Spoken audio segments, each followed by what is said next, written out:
Yo, what is going on everyone? In this video, I'm going to very quickly explain how you can defeat the final phase of the Disciple of the HARROW boss fight.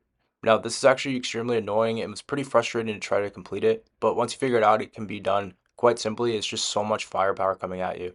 Now, what you'll have to do is activate these beacons, which are up here, which you may not have noticed, and it can be a little bit tricky after that. There's actually more to it.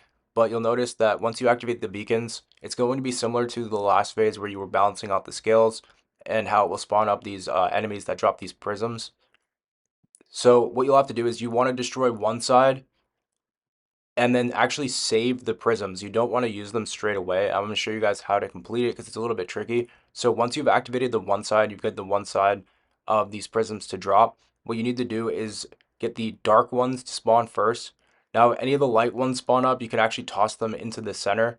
You'll notice if you toss these light ones into the dark portals, they don't do anything, or they'll actually take away from the dark ones.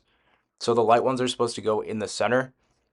And then in order to get these dark ones to spawn, what you have to do is actually power up one side, take out the Centurion, and then go and power up the other side and take out the taken enemy.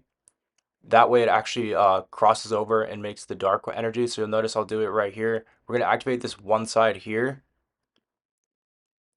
It's going to spawn up the enemy that we need because all you're trying to do is just get the buff above your head.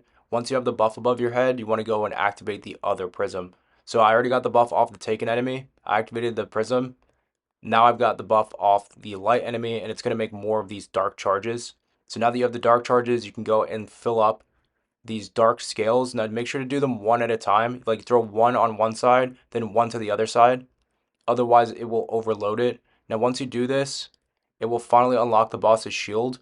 And then, like I said, if you get any of those light orbs, you can see that big globe in the center.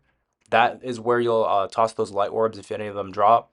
But eventually, you'll charge that up, and it'll just keep accepting them, even though it's not doing anything. So it's more about just trying to fill up the dark scales after that, so you can unlock the boss's shield. Now, once you have the shield unlocked, you'll be free to actually finish up the mission. So hopefully this helps. I was stuck on this phase of the boss for like 20 minutes. So hopefully this does help you guys to get through it a little bit quicker.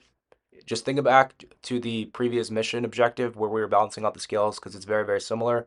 You have to mix the energies again. You have to get the buff above your head. So it's a bit confusing, but hopefully this helps and I will catch you in the next one.